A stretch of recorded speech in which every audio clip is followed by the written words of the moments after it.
Have you ever felt like there is something missing in your favorite Roblox games? I bet you've had thoughts like that at least once. When my friends and I play Roblox games, we often notice features we wish were included. That's why I came up with a perfect idea.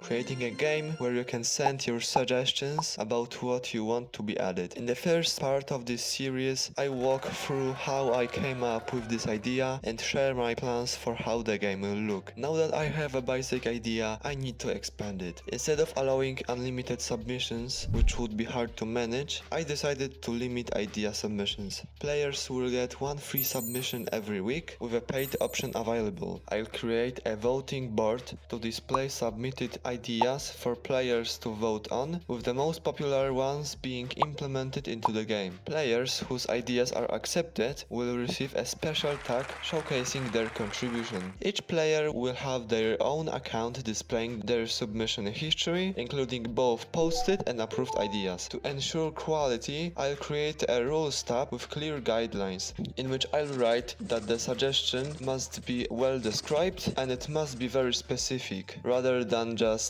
requests like make a murder mystery too. This is my current plan and I'll develop it further tomorrow. Also, I was thinking about a game name. That would be Game from Your Suggestions. That's all for day 1. Subscribe to stay updated with the progress.